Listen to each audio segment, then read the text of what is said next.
شهدت عدد من المزارع السمكية في محافظة بابل خلال الأيام الماضية حالات نفوق جماعي للأسماك، في مشهد أعاد إلى الأذهان أزمات سابقة مرتبطة بالتلوث البيئي ومشكلات المياه، فيما يطالب مربو الأسماك بإيجاد حلول عاجلة لهم. قعدنا الصبح لقينا يعني أبادة ما يرضى بها كل بشر، وهاي سمكنا احنا خسرانين عليه، والاعلاف يطلبنا وماكو يعني واحد يعوضنا. بس نشوف دولتكم الموقرة بلكة الله وقناتكم الشريفة تنظر بحالتنا.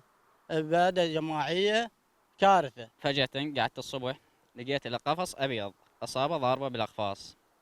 يعني أنا أبو العلف يطلبنا، أبو السمك يطلبنا، يعني منين نجيب؟ لا نناشد بالدولة، لا جاي يلقون علاج، لا جاي يلقون حل.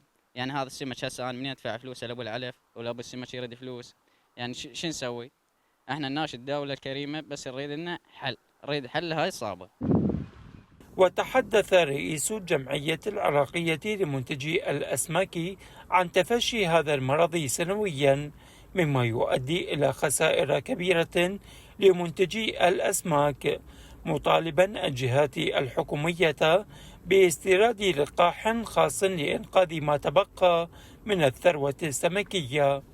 هذا المرض متفشي سنويا ويؤدي إلى خسائر كبيرة جدا بمربي الأسماك التي عانت من هذا المرض من 2018 لحد الآن. من هنا ندعو وزارة الزراعة والحكومة المركزية باستيراد اللقاح لهذا المرض الذي يؤدي إلى خسارة كبيرة للمنتوج الوطني العراقي، الذي له دور كبير بالتأمين، له دور كبير بالأمن الغذائي العراقي للمواطنين، في خاصة بتربية الأسماك.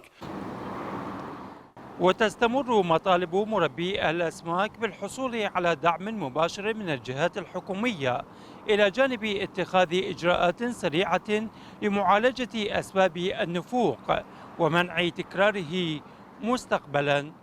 حسين العوادي، عراق الحدث، بابل.